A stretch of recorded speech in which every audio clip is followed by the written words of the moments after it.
Hello everyone, मैं प्रमोद सिंह आप सभी का फिर से स्वागत करता हूं जीके मेन एडवाइजर के यूट्यूब चैनल पे। स्टैटिक जीके से रिलेटेड आज का अपना टॉपिक रहने वाला है शास्त्रीय नृत्य एवं उनके प्रमुख कलाकारों के बारे में। इस टॉपिक से रिलेटेड जो भी आपके एग्जाम में क्वेश्चन पूछे गए हैं अभी तक, उन सभी को एक साथ कवर करेंगे। तो चलिए शुरुआत करते हैं। आपका आज का टॉपिक जो है शास्त्रीय नृत्य। सबसे पहले जानेंगे अपने शास्त्रीय नृत्य के बेसिक डेफिनेशन के बारे में कि किन नृत्यों को शास्त्रीय नृत्य बोला जाता है। तो सबसे पहले ध्यान रखते हैं कि जो डांस होते हैं या जो नृत्य, उनको मुख्य रूप से अपने दो भागों में बांटते हैं। एक तो होता है शास्त्रीय नृत्य और एक होता है आपका लोक नृत्य। दो मुख्य रूप से दो भाग है नृत्यों की। तो सबसे पहले अपने ध्यान रखना है, जो अपने एग्जाम के पॉइंट ऑफ व्यू से इम्पोर्टेंट है, वो है आपका शास्त्रीय नृत्य। तो शास्त्रीय नृत्य उन नृत्यों को बोला जाता है जिनका उल्लेख शास्त्रों में हो, साथ साथ में उनके डांस करने का जो तरीका होता है, उनके कुछ नियम होते हैं, कुछ रूल रेगुलेशन को फॉलो किया जाता है, उनको तो क्या बोला जाता है, शास्त्रीय नृत्य बोला जाता है। और लोक नृत्य की बात करें तो ये व्यक्तिगत अपने उद्देश्यों के लिए या फिर अपने जो अलग-अलग क्षेत्र विशेष होते हैं, उनमें ये किए जाते हैं और व्यक्तिगत मनोरंजन के लिए। व्यक्तिगत मनोरंजन के लिए, जिसमें कोई फिक्स रूल रेगुलेशंस नहीं होते हैं, अपने हिसाब से इन नृत्यों का आयोजन किया जाता है। तो इन शास्त्रीय और लोक नृत्य में मुख्य रूप से जो एक अंतर देखने को मिलता है कि इनका तो उल्लेख कहाँ मिलता है, शास्त्रों में मिलता है और इनको करने के कुछ फिक्स रूल रेगुलेशंस होते हैं। और जो लोक नृत्य होते हैं व्यक्तिगत मनोरंजन के लिए किए जाते हैं और ये अलग-अलग क्षेत्र विशेष में अलग-अलग प्रकार के ये होते हैं। तो ये बेसिक डेफिनेशन आपको इन नृत्य से संबंधित ध्यान रखते हैं। अब बात करते हैं अपने लोक नृत्य शास्त्रीय नृत्य के बारे में, जो आज का अपना टॉपिक रहने वाला है। तो शास्त्रीय नृत्य की बात करें कि शास्त्रीय नृत्य के बारे में अपने सर्वप्रथम जो जानकारी है, आपको जो शास्त्रीय नृत्य मतलब इनका शास्त्रों में सर्वप्रथम उल्लेख कहाँ देखने को मिलता है, तो वो है अपने भरत मुनि, ऋषि भरत मुनि के नाट्य शास्त्र में। तो सर्वप्रथम में शास्त्रीय नृत्य से संबंधित जानकारी देखने को मिलती है नाट्य शास्त्र में, जो किसके द्वारा लिखा गया है, भरत मुनि के द्वारा लिखा गया है। इसको क्या बोला जाता है, पांचवा वेद भी बोला जाता है। तो एग्जाम में सीधा सीधा एक क्वेश्चन पूछा जा सकता है कि शास्त्रीय नृत्य की जानकारी सर्वप्रथम कहाँ देखने को मिलती है, तो आंसर होगा आपका नाट्यशास्त्र, जो किसके द्वारा, भरत मुनि के द्वारा लिखा गया है। अब नेक्स्ट क्वेश्चन बनता है कि भारत में मुख्य रूप से कितने शास्त्रीय नृत्य हैं। तो शास्त्रीय नृत्य की बात करें तो कुल अपने भारत में 8 शास्त्रीय नृत्य हैं, जिनको 8 ऐसे नृत्य हैं जिनको शास्त्रीय नृत्य का दर्जा दिया गया है। और ये दर्जा कौन देता है, संगीत नाटक अकादमी। संगीत नाटक अकादमी के द्वारा डांस को शास्त्रीय नृत्य के फॉर्म में इंट्रोड्यूस किया जाता है। तो संगीत नाटक अकादमी के द्वारा 8 नृत्यों को शास्त्रीय नृत्यों में शामिल किया गया है। अब और इससे रिलेटेड एक और चीज ध्यान में रखनी है कि जो संगीत नाटक अकादमी है, इसकी स्थापना कब हुई है, 1953 में हुई। और इसका हेडक्वार्टर या जो मुख्यालय है वो कहाँ स्थित है, दिल्ली में इसका हेडक्वार्टर स्थित है। एक और चीज आपको ध्यान में रखनी है कि संस्कृति जो मंत्रालय है उसके द्वारा शास्त्रीय नृत्य की संख्या कितनी बताई गई है, 9 बताई गई है, जिनमें 8 तो जो संगीत नाटक अकादमी के द्वारा बताए गए हैं, इसके अलावा एक और नृत्य है, कौन सा है, छऊ। छऊ नृत्य जो संस्कृति मंत्रालय के द्वारा शास्त्रीय नृत्य में शामिल किया गया है। लेकिन आपको एग्जाम के दृष्टिकोण से ध्यान रखना है कि भारत में शास्त्रीय नृत्य कितने हैं, कुल 8 है, जिनकी घोषणा किसके द्वारा की जा चुकी है या जिसको ऑथराइज किया गया है, संस्कृत संगीत नाटक अकादमी के द्वारा। कुल नृत्य हो गए अपने शास्त्रीय 8। छऊ जो कि 9वां माना गया है, किसके द्वारा, संस्कृति मंत्रालय के द्वारा। इसको क्या बोला जाता है, अर्ध शास्त्रीय नृत्य भी बोला जाता है। तो यहाँ तो इस स्लाइड के माध्यम से एक चीज अपन को देखने को मिली है कि सर्वप्रथम अपन को शास्त्रीय नृत्य कहाँ पे देखने को मिलते हैं या इनकी जानकारी कहाँ से प्राप्त होती है। तो भरत मुनि का नाट्य शास्त्र में कुल संख्या है शास्त्रीय नृत्य की 8 है, जो किसके द्वारा स्थापित या फिर इनको ऑथराइज किया गया है, संगीत नाटक अकादमी के द्वारा। और 9वां अगर जो संस्कृति मंत्रालय के द्वारा बताया गया है वो कौन सा है, छऊ नृत्य। इस स्लाइड में अपने एग्जाम पॉइंट ऑफ व्यू से इतनी चीजें ध्यान में रखनी है। अब बात करें जो शास्त्रीय नृत्य हैं भारत में, उनका संबंध कौन से राज्य से? सीधा-सीधा आपको एग्जाम में पूछ लिया जाता है किसी पर्टिकुलर शास्त्रीय नृत्य का नाम बताकर कि इनका संबंध कौन से राज्य विशेष से है। तो सर्वप्रथम बात करें भरतनाट्यम, ये एक क्वेश्चन ये भी बन जाता है कि भारत का सबसे पुराना शास्त्रीय नृत्य कौन सा है या पहला नृत्य कौन सा है? तो वो है भरतनाट्यम है और इसका संबंध कौन से राज्य से है? तमिलनाडु राज्य से। ओडिसी जिसका संबंध है उड़ीसा राज्य से। मणिपुरी जो है मणिपुर राज्य से। कुचिपुड़ी जो है आंध्र प्रदेश से। तो दो तो आपके नाम के साथ साथ आपको इजी वे में याद रह जाएगा कि ओडिसी नृत्य का संबंध कौन से राज्य से है? उड़ीसा से है। मणिपुरी जो नृत्य है इसका संबंध कौन से राज्य से है? मणिपुर से है। और जो कुचिपुड़ी है इसका संबंध कौन से राज्य से? आंध्र प्रदेश से। कथक का संबंध किससे है? यूपी से। यूपी उत्तर प्रदेश से। और कथकली जो है उसका संबंध है केरल से। मोहिनीअट्टम का संबंध है केरल से। और सत्रिया जो है सबसे लास्ट में कब शामिल किया गया है? 2000 सन 2000 में किया गया है। तो सन 2000 से पहले शास्त्रीय नृत्य की कुल संख्या कितनी थी? 7 थी। लेकिन जब 2000 में सत्रिया नृत्य को सम्मिलित कर लिया गया तो शास्त्रीय नृत्य की कुल संख्या कितनी होगी? 8 होगी। और 8वां कौन सा है? वो है सत्रिया। और इसका संबंध कौन से राज्य से है? असम राज्य से। बाकी एक 9वां यहाँ पर सिर्फ अपने बेसिक जानकारी के लिए पढ़ेंगे कि जो 9वां नृत्य माना गया है संस्कृति मंत्रालय के द्वारा जो छऊ, उसका संबंध कौन से राज्य से है? पश्चिम बंगाल, झारखंड और ओडिशा। तो 8 शास्त्रीय नृत्य हैं जिनका अलग अलग राज्यों से संबंध आपको ध्यान में रखना है। एग्जाम में सीधा आपको पूछ लिया जाता है। अब इस जो स्लाइड है आपकी, इसमें एक क्वेश्चन आपका और बनता है कि सर्वाधिक शास्त्रीय नृत्यों का संबंध कौन से राज्य से है? जैसा कि आप यहाँ देख पा रहे हैं कि केरल राज्य में 2 शास्त्रीय नृत्य होते हैं। कौन से? कथकली और मोहिनीअट्टम। तो सर्वाधिक शास्त्रीय नृत्य अगर पूछ लिया जाए तो 2 है। कौन से राज्य में? केरल राज्य। केरल राज्य से जिनका संबंध वो कौन से है? कथकली और मोहिनीअट्टम। इन 2 शास्त्रीय नृत्यों का संबंध केरल राज्य से। चलिए अब नेक्स्ट बढ़ते हैं अपने इंपॉर्टेंट चीज की तरफ। अब अलग अलग अपने जो शास्त्रीय नृत्य हैं उनके बारे में पढ़ेंगे।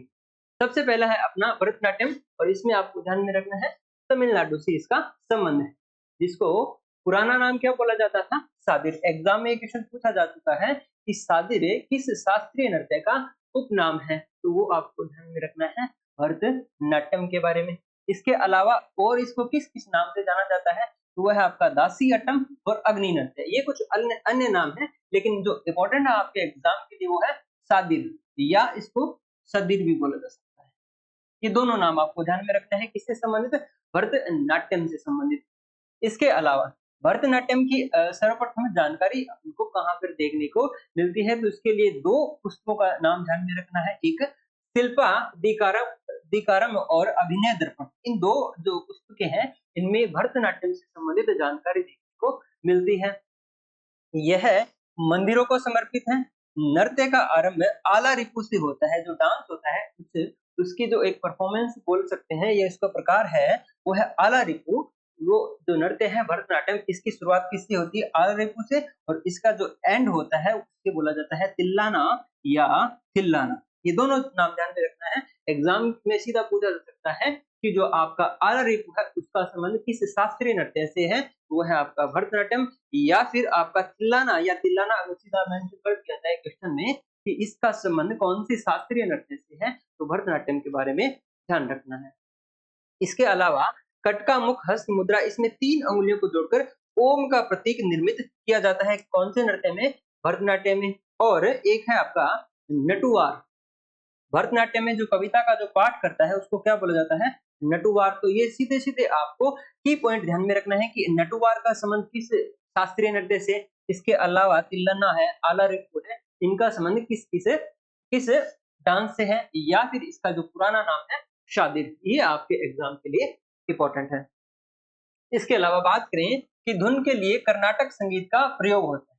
अब देखेंगे कि भारतीय संगीत है उसके मुख्य रूप से कितने भाग हैं? 2 भागों में भारतीय संगीत को बांटा जाता है, जिसमें एक जो उत्तरी भारत है, उत्तरी भारत में जो संगीत काम में लिया जाता है उसको किस नाम से पुकारा जाता है? हिंदुस्तानी संगीत। और एक जो दक्षिणी भारत है उसमें किस प्रकार का संगीत काम में लिया जाता है?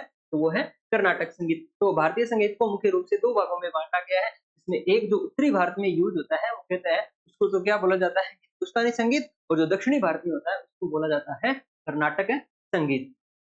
तो यहाँ पर बात हो रही थी अपने पहले शास्त्रीय नृत्य के बारे में। तो धुन के लिए कर्नाटक संगीत का प्रयोग होता है और एकल कलाकार द्वारा विभिन्न भूमिकाओं को दर्शाया जाता है, जिसे क्या बोला जाता है एकाहारे बोला जाता है। तो एक और की पॉइंट आपको ध्यान में रखना है कि एकाहारे का संबंध कौन से शास्त्रीय नृत्य से है।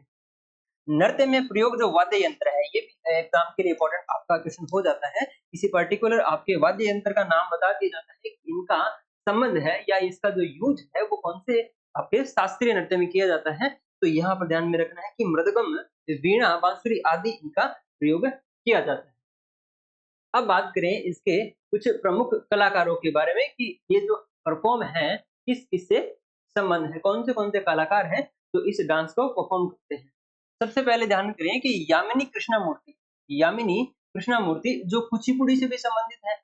इनके अलावा कोई भी ऐसा पर्टिकुलर नाम ऐसा नहीं होता, या फिर ये ऐसा भी बोला जा सकता है कि एक जो कोई भी डांसर है सिर्फ एक पर्टिकुलर डांस ना करके एक से अधिक डांस में भी परफॉर्म कर सकते हैं। तो ये भी आपको इम्पोर्टेंट ध्यान में रखना है। जैसे यहाँ पर दिया गया है कि यामिनी जो कृष्ण मूर्ति है इनका संबंध इसके साथ साथ कुचिपुड़ी से भी संबंध है।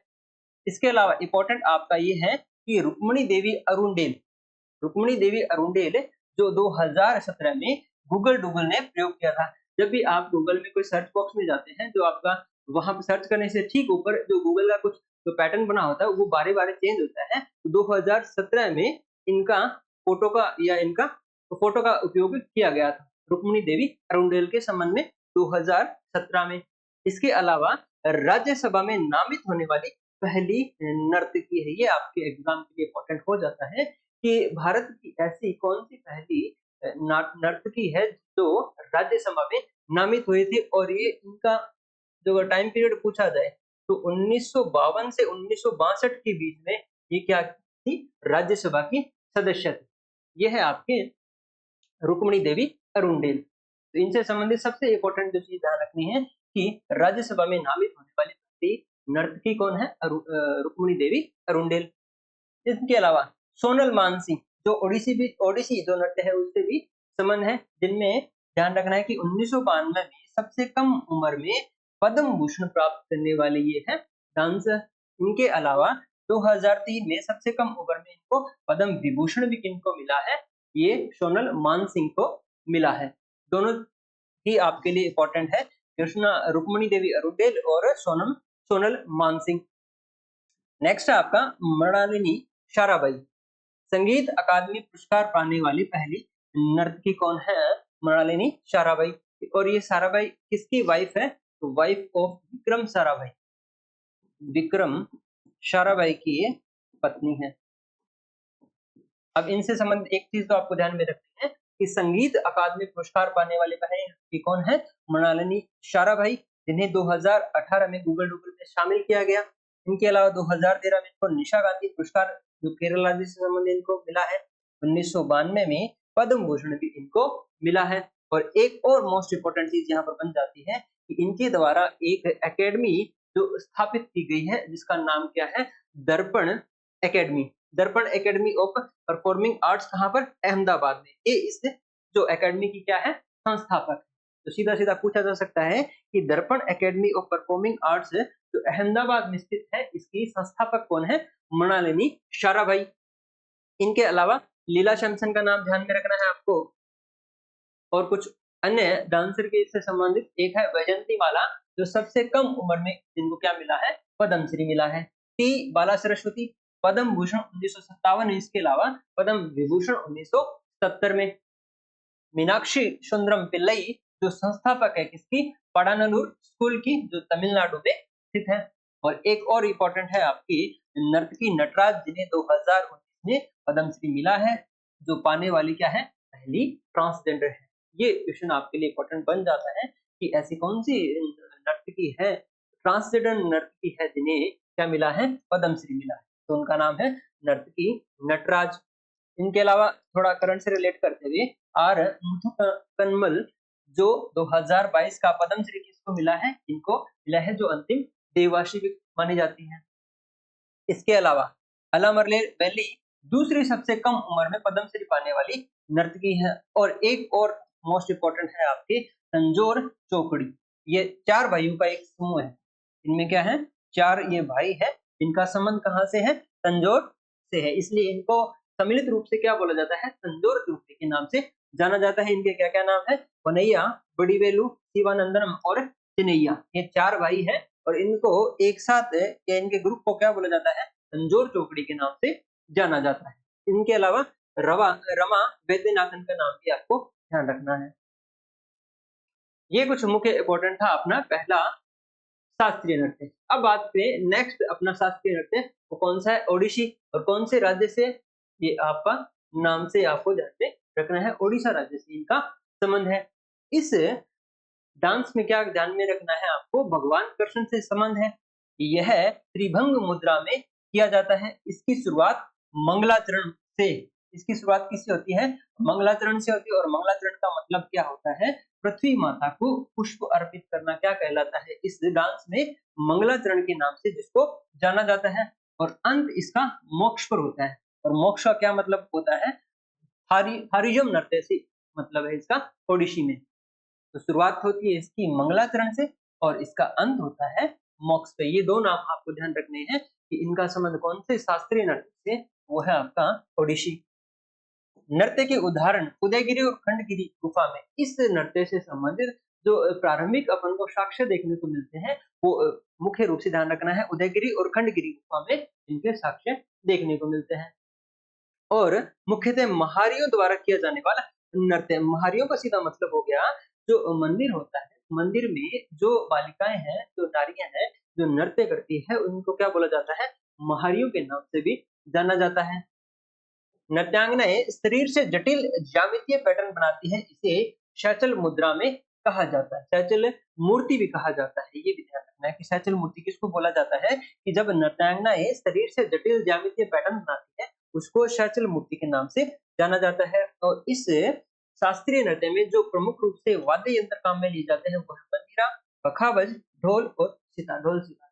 ये ओडिसी से संबंधित आपको इंपॉर्टेंट चीजें ध्यान रखनी है।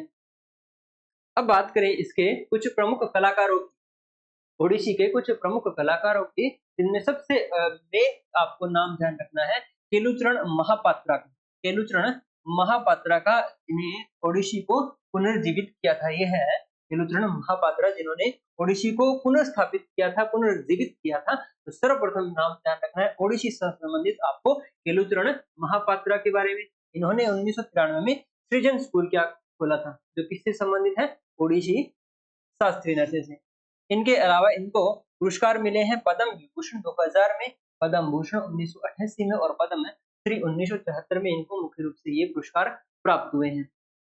इसके अलावा सुजाता महापात्रा, माधवी मुद्गल और इनके अलावा कुछ अन्य प्रमुख कलाकार हैं। इस जो आपका ओडिसी है इसमें जिनके सरनेम महापात्रा है उनका मोस्ट ऑफ का जो संबंध है किससे है, ओडिसी नृत्य से, जिनमें मोस्ट इंपोर्टेंट है सोनल मानसिंह, किरण सहगल, संयुक्ता पाणिग्राही, कालीचरण पटनायक, इंद्राणी रहमान, मोनम महापात्रा, मीनाती मिश्रा, कुमकुम मोहंती, गंगाधर प्रधान, दुंगाचरण रणबीर, लक्ष्मी प्रिया महापात्रा, मायाधर राउत, आरुषि मुद्गल, सुतापा तालुकदार, रविंद्र अतिबुद्धि, विजयनी सतपथी, देवा प्रसाद दास, पंकज शरण दास। ये कुछ मुख्य मुख्य आपको ओडिसी से संबंधित ध्यान रखना है। और मोस्ट इम्पोर्टेंट आपके लिए कौन है, केलुचरण महापात्र, जिनको अलग अलग पुरस्कार मिले हैं, इनका कभी भी पूछा जा सकता है आपको।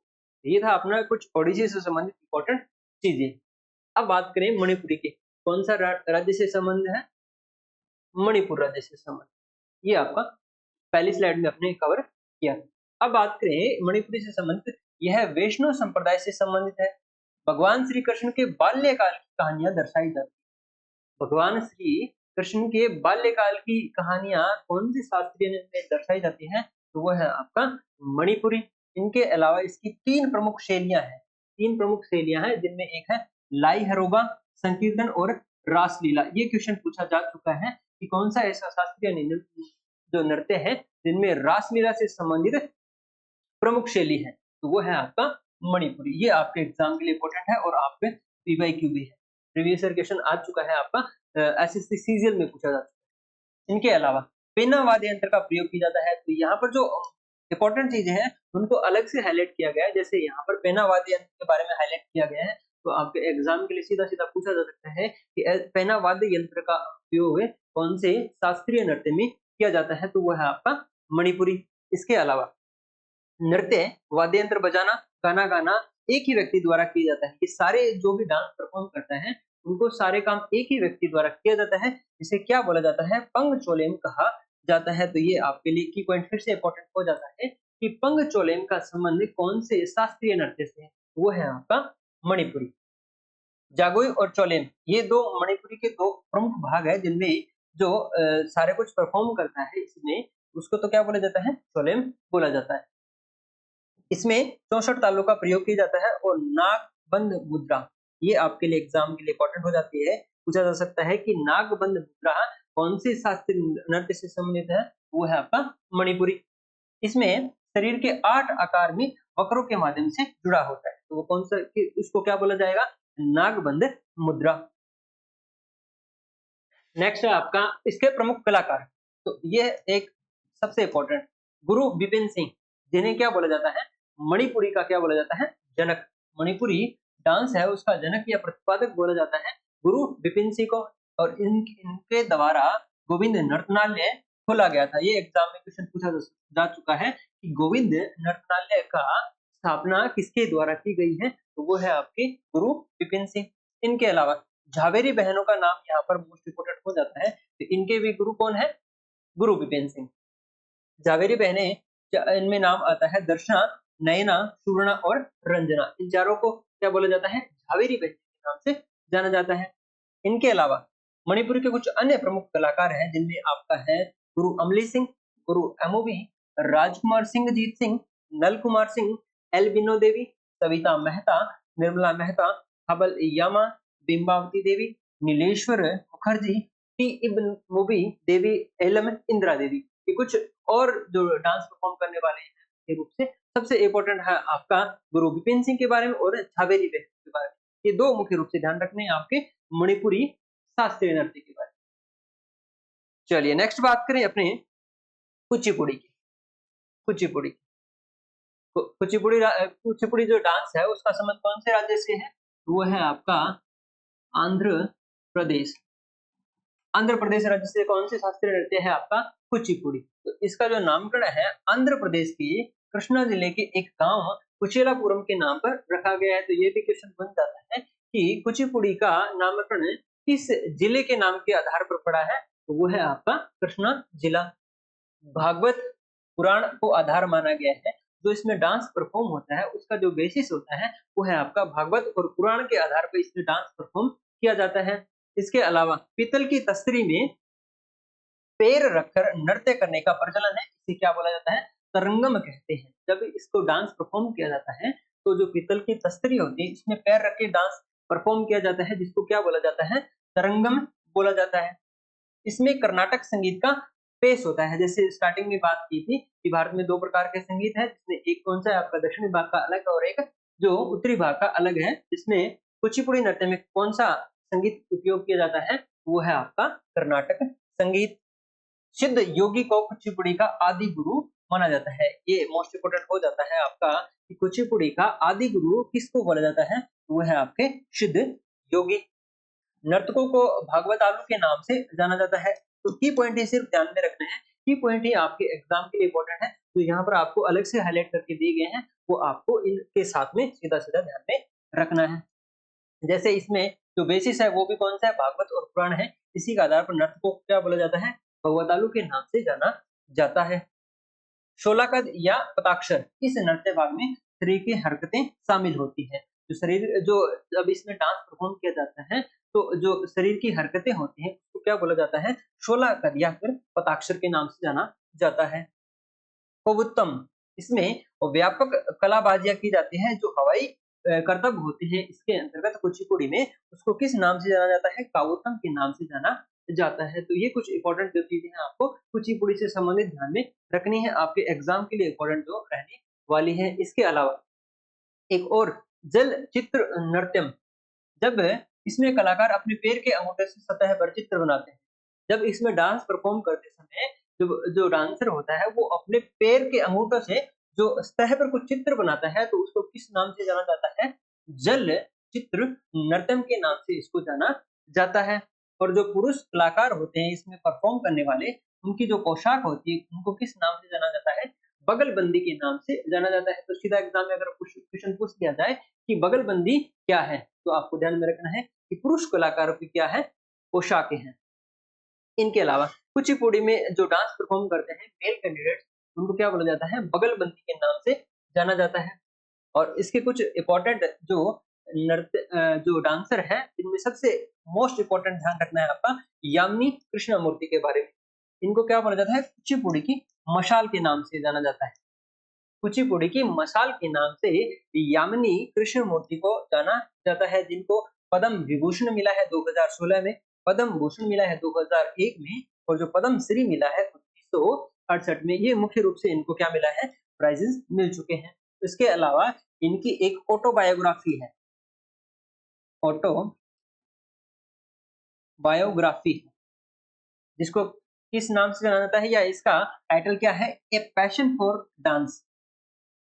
यामिनी कृष्णमूर्ति की एक ऑटोबायोग्राफी है ए पैशन फॉर डांस, जो इनकी ऑटोबायोग्राफी है। तो ये आपको ध्यान में रखना है। और साथ साथ में मोस्ट इम्पोर्टेंट है कि कुचिपुड़ी की मसाल है किसको जाना जाता है? तो वो है आपकी यामिनी कृष्णमूर्ति। और इनकी जो बुक है ए पैशन फॉर डांस, ये आपके लिए इम्पोर्टेंट है। इनके अलावा मल्लिका साराभाई, मल्लिका साराभाई जो क्या है? मरनाली की बेटी है। मरनाली साराभाई की क्या है? बेटी मल्लिका साराभाई। इनके अलावा अर्पणा सतीशन, ये आपके एग्जाम के लिए इम्पोर्टेंट है, एग्जाम में आ चुका है और आपका थोड़ा करंट से भी रिलेट है। अर्पणा सतीशन, जिन्हें 2022 में राष्ट्रीय नृत्य शिरोमणि पुरस्कार से नवाजा जा चुका है। तो ये आपका एग्जाम के लिए आ चुका है, पीवाईक्यू की है। साथ साथ में ये थोड़ा आपको करंट से, क्योंकि 2022 में इनको क्या दिया गया था? राष्ट्रीय नृत्य शिरोमणि पुरस्कार। कुचिपुड़ी के कुछ अन्य कलाकार में हैं जिनमें सर्वप्रथम ध्यान रखना है दीपिका रेड्डी, राधा रेड्डी, राजा रेड्डी, पदमजा रेड्डी, लक्ष्मी नारायण शास्त्री। तो जिनका सरनेम रेड्डी है वो आपके कौन से हैं? कुचिपुड़ी से जिनका संबंध है, कुचिपुड़ी नृत्य से संबंध है, कुचिपुड़ी नृत्य से संबंध है इनका, जिनके भी मोस्ट ऑफ के सरनेम क्या है? रेड्डी है। इनके अलावा स्वप्न सुंदरी, वेदांतम, सत्यनारायण, वेमपति, चिन्ना सत्यम, शोभा नायडू और प्रतीक्षा काशी, ये कुछ मोस्ट इम्पोर्टेंट है जिनका संबंध है कुचिपुड़ी नृत्य से। जिनमें मोस्ट इम्पोर्टेंट आपका हो जाता है, सबसे पहले ध्यान रखना है यामिनी कृष्णमूर्ति के बारे में। इनके अलावा नेक्स्ट है आपका कथक। कथक का संबंध कहाँ से है? यूपी से है। कथक का संबंध है यूपी से। चलिए सबसे पहले बात करें कि इनकी अन्य नाम की। जो कथक को अन्य किस नाम से भी जाना जाता है? नटवरी के नाम से भी जाना जाता है। और इसमें राधा कृष्ण की कथाओं पर आधारित नृत्य किया जाता है। घुंघरू और चक्कर इस नृत्य की प्रमुख विशेषताएं हैं। एक कहानी सुनाने के लिए इस नृत्य का प्रयोग होता है, इसे पंडित कहा जाता है। पंडित का संबंध कौन से शास्त्रीय नृत्य से है? वो है आपका कथक। कथक नृत्य की वेशभूषा अनारकली या लंबी कमीज चूड़ीदार के साथ होती है। जैसा आपको यहाँ पर मेंशन किया गया है कि अनारकली या फिर लंबी कमीज की चूड़ीदार के साथ में होती है। यह नृत्य लखनऊ घराना, जयपुर घराना और बनारस घराना और रायगढ़ घराना शैली में किया जाता है। जो घराने से रिलेटेड एक सेपरेट वीडियो है, उसमें आप पढ़ सकते हैं कि घराने कौन से आपके एग्जाम के लिए इम्पोर्टेंट। तो आपका कथक से रिलेट करते हुए ध्यान रखना है लखनऊ घराना है, इसके अलावा जयपुर घराना है और बनारस घराना। ये तीन जो मोस्ट इम्पोर्टेंट है आपके किससे संबंधित है? कथक नृत्य से संबंधित। कथक की शास्त्रीय शैली को 20वीं शताब्दी में लेडी लीला शोकी के द्वारा क्या किया गया था? पुनर्जीवित किया गया है। तो ये चीजें कुछ इंपॉर्टेंट है कथक से रिलेट करते हुए ध्यान रखनी है आपको। अब बात करें कुछ कथक के प्रमुख कलाकारों के, जिनमें मोस्ट इम्पोर्टेंट है आपका बिरजू महाराज। जिन भी कलाकारों के सरनेम महाराज है, महाराज सरनेम जिनका है, थोड़े थोड़े आपको की पॉइंट ध्यान रखना है कि जिन भी कलाकारों के सरनेम महाराज है उनका संबंध कौन सी शास्त्रीय नृत्य से है? वो है आपका कथक से जिनका संबंध है। जिनमें सबसे पहले ध्यान रखना है आपको बिरजू महाराज के बारे में, लच्छू महाराज के बारे में और आपका है सितारा देवी। इनके अलावा कुछ अन्य भी कथक कलाकार हैं जिनमें कुमुदिनी लाखिया, जिन्होंने कदम स्कूल की स्थापना की है, जो कहाँ पर है, अहमदाबाद में है। सुखदेव महाराज, शोभना नारायण, जिन्हें गुरुदेव प्रसाद अवार्ड भी मिल चुका है 2013 में। मालविका सरकार, चंद्रलेखा, बिंदासिंह महाराज, अच्छन महाराज, नारायण प्रसाद, मंजूश्री चटर्जी, राजाकरण नायक, प्रेरणा श्रीमाली, राघव राजभट्ट और मंगला भट्ट, रोहिणी भाटे, उमा शर्मा, पंडित मुनालाल शुक्ला और सरस्वती देवी। ये कुछ मोस्ट इंपोर्टेंट है आपके कथक के लिए, सीधे सीधे एग्जाम में पूछे जा सकते हैं। नेक्स्ट आपका कथकली, और कथकली का संबंध कौन से राज्य से है, वो है आपका केरल से। केरल से तो ये मुख्यतः पुरुषों के द्वारा नहीं, मुख्यतः पुरुषों के द्वारा, ऐसा लिख सकते हैं आप। मुख्यतः पुरुषों के द्वारा केरल का कौन सा शास्त्रीय नृत्य किया जाता है, तो वो है आपका कथकली। इसमें आधार होता है रामायण, महाभारत और पुराण के आधार पर इसमें डांस परफॉर्म किया जाता है, जैसे यहाँ पर आपका मेंशन है। इसमें नायक या जो हीरो होता है, इसमें जब ये डांस किया जाता है तो जो मुख्य भूमिका निभाने वाला होता है, जिसको नायक या हीरो बोला जाता है, उसको किस नाम से जाना जाता है, पाचा के नाम से। और जो खलनायक होता है, जो विलन होता है, उसमें उसको क्या बोला जाता है, कथी के नाम से जाना जाता है। तो कथकली से संबंधित सीधा आपको पूछ लिया जाए कि नायक को किस नाम से जाना जाता है, तो वो है आपका पाचा। या खलनायक होता है, उसको क्या बोला जाता है, कथी के नाम से जाना जाता है। इनके अलावा इसमें चेहरे का हाव भाव प्रदर्शन किया जाता है, हाव भाव प्रदर्शित किया जाता है। डांस जो भी परफॉर्म होते हैं उसमें अपनी भाव होते हैं फेस के, इसके आधार पर आपके डांस किए जाते हैं। और जो नाट्य स्थान होता है जहां पर ये डांस परफॉर्म किया जाता है, तो इसको अपने सीधी भाषा में थिएटर बोलते हैं। थिएटर को क्या बोला जाता है, कुट्टम पालन पालम, कुट्टम पालम बोला जाता है। तो सीधा पूछ लिया जाए कि कथकली के दौरान कथकली नृत्य जो होता है वो कहाँ पर किया जाता है, तो वो है कुट्टम पालम। जैसे यहाँ पर जो डांस परफॉर्म इनके द्वारा किया जा रहा है, जहाँ पर ये थिएटर होता है, उसको क्या बोला जाता है, कुट्टम पालम के नाम से जाना जाता है। कथकली नृत्य में 24 मुख्य मुद्राएं होती है, जो इनके डांस के एक्सप्रेशंस होते हैं उनकी संख्या लगभग कितनी होती है, 24 होती है। इसमें 3 संगीत वाद्य यंत्र जो जब डांस परफॉर्म होता है उनके द्वारा इस दौरान लगभग मुख्यतः 3 वाद्य यंत्रों का उपयोग किया जाता है। इसमें एक है इडक्का, चिंदा और मडालम। ये मुख्य रूप से 3 वाद्य यंत्र है जिनका प्रयोग कथकली नृत्य के दौरान किया जाता है मुख्य रूप से। कथकली गीतों के लिए प्रयुक्त भाषा क्या होती है, मणि प्रबलम अर्थात मलयालम और संस्कृत का क्या होता है, मिश्रण होता है। जो इसके लिए जो सॉन्ग्स होते हैं इनके दौरान करने के दौरान, इस डांस को परफॉर्म करने के दौरान उसको क्या बोला जाता है, मणि प्रबलम के नाम से जाना जाता है। जो मणि प्रबलम का सीधा सा मतलब हो गया मलयालम और संस्कृत को दोनों को मिश्रण के रूप से जो सिंग होता है, जो गाना होता है, उसको क्या बोला जाता है, मणि प्रबलम के नाम से जाना जाता है। और गीतों के शब्दों को क्या बोला जाता है, अटकथा बोला जाता है। तो कथकली से रिलेटेड आपको जो इंपॉर्टेंट चीजें यहाँ पर ध्यान रखनी है। इसके अलावा अलग अलग पात्र होते हैं जो इनके जो डांस करने वाले होते हैं, उनके चेहरे के सुपरिष्कृत श्रृंगार के साथ सिर की टोपी का उपयोग किया जाता है। श्रृंगार या वेशम 5 प्रकार का होता है। जो इनके कॉस्ट्यूम होते हैं वो मुख्य रूप से 5 प्रकार के होते हैं, जिनको अलग अलग नाम से, जैसे पाचा, काठी, खड़ी, कारी और मिनुक, अलग अलग रंगों के श्रृंगार में इनका अलग अलग महत्व होता है। ठीक है, अब बात करें इनके प्रमुख कलाकारों की। प्रमुख कलाकारों की बात करें तो सबसे पहले है आपका आनंद शिवरामन, कृष्णम कुट्टी। इनके अलावा कुछ अन्य कलाकार हैं जिनमें मोस्ट इंपोर्टेंट है आपका लुइस लाइटफुट। लुइस लाइटफुट का हाईलाइट इसीलिए किया गया है कि इन्होंने कथकली को ऑस्ट्रेलिया में प्रमोट किया है, इसलिए इनको बोला जाता है कथकली की ऑस्ट्रेलियाई जननी। कथकली की ऑस्ट्रेलियाई जननी कौन है, लुइस लाइटफुट। ये आपके लिए इंपॉर्टेंट है, ये आपके क्वेश्चन पूछा जा चुका है, इसलिए आपका यहाँ पर हाईलाइट किया गया है। इनके अलावा बलतोल नारायण, मनन मेनन उदयशंकर, कृष्ण नायर, शांताराव, किजीपदम कुमारन नायर, चमनचेरी नायर, गोपीनाथ के, नंदकुमार नायर और रामचंद्र पिल्लई और हरिप्रिया नमुदिरी। ये कुछ मोस्ट इंपोर्टेंट है आपके कथकली से रिलेट करते हुए। नेक्स्ट बात करें मोहिनी अट्टम, इंपॉर्टेंट है आपके लिए मोहिनी अट्टम।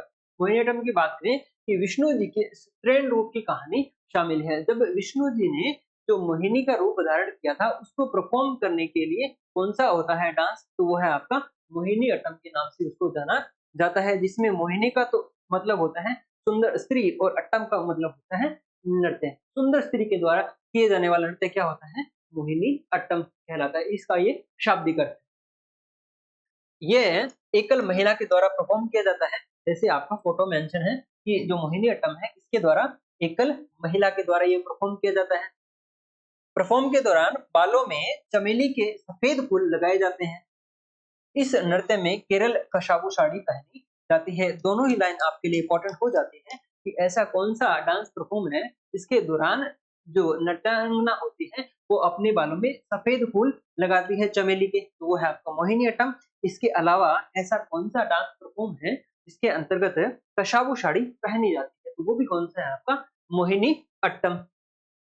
नेक्स्ट बात करें, इस नृत्य का उल्लेख व्यवहार माला नामक प्राचीन ग्रंथ में किया जाता है। तो ये अभी आपके लिए फिर से इंपॉर्टेंट एक और फैक्ट है आपका कि व्यवहार माला जो ग्रंथ है उसका संबंध कौन से शास्त्रीय नृत्य से है, तो वो है आपका मोहिनी अट्टम। और इसके दौरान इसमें मणिप्रबलम भाषा का उपयोग किया जाता है।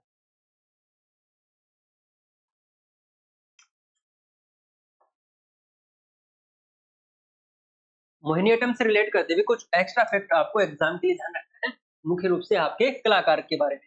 तो वो पहले हैं आपके भारती शिवाजी, रागिनी देवी, श्रीदेवी, कलामंडलम, कल्याणी अम्मा।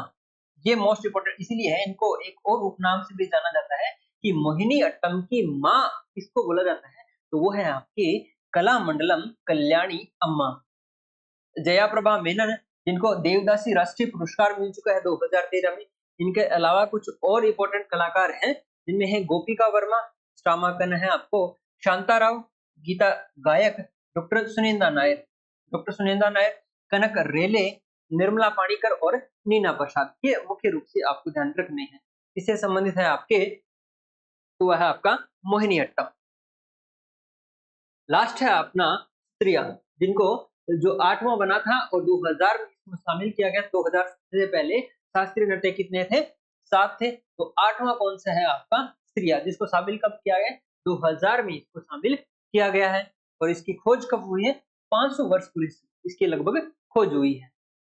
अब बात करें कि स्त्रियां जो नृत्य है, शास्त्रीय नृत्य है, इसके संस्थापक कौन है? तो वो है आपके श्रीमद शंकरदेव। स्त्रिया को अंकिया नाट के प्रदर्शन के लिए लाया गया। जब इस नृत्य को पुरुष करता है तो उसको क्या बोला जाता है? भांगी बोला जाता है। और जब स्त्री करती है तो उसको सीमंगी बोला जाता है। दोनों ही चीज आपको ध्यान रखनी है कि भांगी का संबंध किस नृत्य से है, वो है आपका स्त्रिया। ठीक इसी तरह से सीमंगी पूछ लिया जाए तो वो भी कौन है आपका, जब महिला नृत्य करती है उसको सीमंगी बोला जाता है। और सीमंगी का जो संबंध है कौन से नृत्य से है, तो वो है आपका स्त्रिया। ये दोनों आपको की पॉइंट ध्यान रखने हैं। त्योहारों पर यह नृत्य भोकोत, अब भोकोत का मतलब क्या होता है? पुरुष भिक्षुक होती है उनको क्या बोला जाता है? भोकोत के नाम से जाना जाता है। और इनका संबंध किस नृत्य से है, तो वो है आपका स्त्रिया। इसमें बोरगीत संगीत का प्रयोग किया जाता है।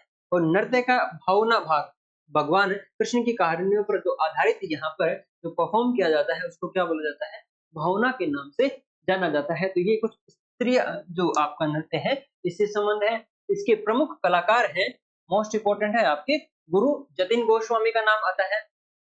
इनके अलावा श्रीमद शंकर देव, शारदीय सेकिया, प्रभात शर्मा, इनके अलावा गहन चंद्रा गोस्वामी, प्रदीप चलिहा, ललित ओझा, परमानंदा बारब्यान, मणिक बारब्यान, टंकेश्वर हजारिका बरब्यान। तो बारब्यान जहाँ पे सरनेम है वो इनका किससे संबंधित है? आपका स्त्रिया से संबंधित है। तो ये था इंपॉर्टेंट आपका शास्त्रीय नृत्य से संबंधित। इसमें अपने पूरा कवर कर लिया है शास्त्रीय नृत्य, जो टोटल अपने 8 हैं। इनके अलावा इनके कुछ प्रमुख कलाकार हैं जो आपके एग्जाम के लिए इंपॉर्टेंट है। ये पूरा जो अपने सेशन कवर किया है ये अपने प्रीवियस ईयर क्वेश्चन को ध्यान में रखते हुए किया है। तो उम्मीद है आपको ये सेशन अच्छा लगा होगा। तो चलिए मिलते हैं एक नेक्स्ट टॉपिक के साथ में, तब तक आपका बहुत बहुत धन्यवाद। जय हिंद, जय भारत।